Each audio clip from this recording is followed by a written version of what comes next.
Himachal news 24/7। Bhajpa प्रदेश उपाध्यक्ष एवं पूर्व शिक्षा मंत्री गोविंद सिंह ठाकुर ने कांग्रेस की सुक्खू सरकार द्वारा प्रारंभिक शिक्षा विभाग में आउटसोर्स के आधार पर प्री प्राइमरी शिक्षक रखने के निर्णय पर कड़ा विरोध जताया है। उन्होंने कहा कि कांग्रेस पार्टी विधानसभा चुनाव से पहले अपने किए वादों को भूल गई है। प्रदेश में सरकार बनने के बाद मंत्रिमंडल की पहली बैठक में 1 लाख युवाओं को नियमित आधार पर नौकरी देने का वादा किया गया था, लेकिन रोजगार देना तो दूर, उन्होंने पूर्व की जयराम सरकार के दौरान प्रदेश भर में आउटसोर्स के आधार पर विभिन्न विभागों में रखे 20,000 से अधिक युवाओं को ही नौकरी से बाहर कर दिया। पूर्व शिक्षा मंत्री गोविंद सिंह ठाकुर ने कहा कि सुक्खू सरकार शिक्षा विभाग में प्री प्राइमरी शिक्षक भर्ती प्रक्रिया में दोहरा मापदंड अपना रही है, जिसकी उन्होंने घोर निंदा की है।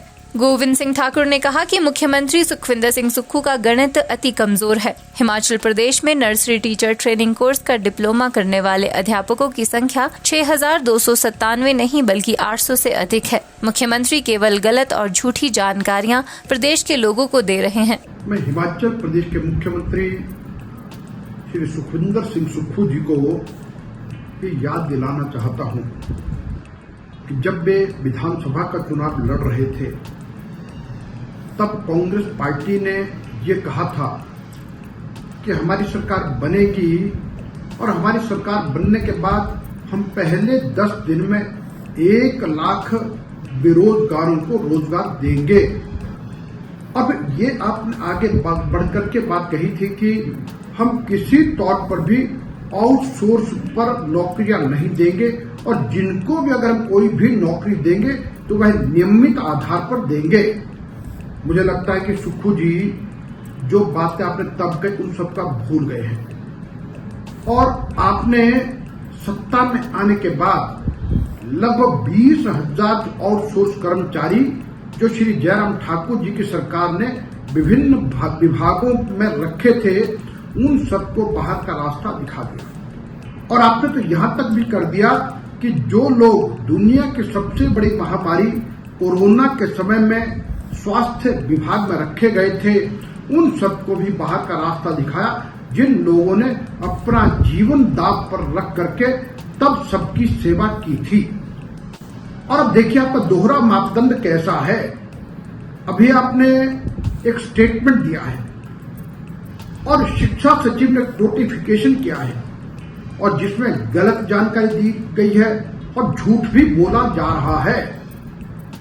आप ये कह रहे हैं कि हम हिमाचल प्रदेश में लगभग 60,000 बच्चे प्री प्राइमरी की क्लासेज में पढ़ते हैं, उन बच्चों के लिए हम 6,297 प्री प्राइमरी टीचर रखेंगे। और उसमें आपने ये भी कहा है कि हम NCTE की टर्म्स और कंडीशन पर रखेंगे और आपने ये कहा कि हम उनको रखेंगे जिन लोगों ने 2 साल का प्री प्राइमरी टीचर ट्रेनिंग का डिप्लोमा किया है। तो मैं कहूंगा कि फिर 1 साल वालों का क्या होगा। अब दूसरा यह कि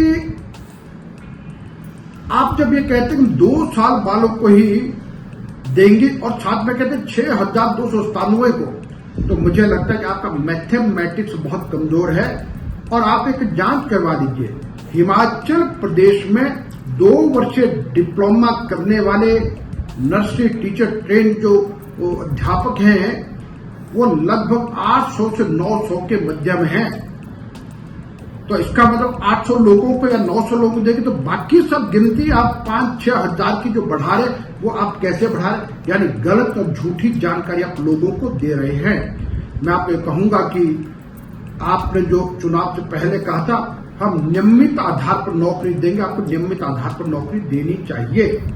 और यदि आपको लगता है कि आप आउटसोर्स पर देंगे तो मैं ये भी कहूंगा जिन 20,000 लोगों को आपने नौकरी से बाहर किया है उन सबको भी फिर से उनकी जगहों पर नियुक्त किया जाए। और आज का चुनाव है तभी आप 6,297 का जो रोना है ये तभी रो रहे हैं, जबकि वास्तविकता से हट करके मैं कहूंगा कि आप लगाएं। और जो आपने चुनाव से पहले वायदा किया है कि हम जो भी नौकरी देंगे नियमित आधार पर देंगे, तो निश्चित रूप से नियमित आधार पर दें। पूर्व शिक्षा मंत्री गोविंद सिंह ठाकुर ने सुझाव दिया कि हिमाचल सरकार भी केंद्र सरकार की भांति प्री नर्सरी टीचर्स के मानदेय में बढ़ोतरी के लिए अपना अंशदान दे, जिससे वे आर्थिक दृष्टि से और अधिक सुदृढ़ हो सके। ये कदम शिक्षकों के मनोबल को बढ़ाएगा और उन्हें अपने कार्य को और अधिक समर्पण और उत्साह के साथ करने के लिए प्रेरित करेगा। वहीं सरकार की इस पहल से शिक्षा की गुणवत्ता में भी सुधार होगा, जिससे छात्रों का भविष्य उज्जवल हो सकेगा। हिमाचल न्यूज़ 24/7 के लिए शिमला से हरदेव कुमार की रिपोर्ट।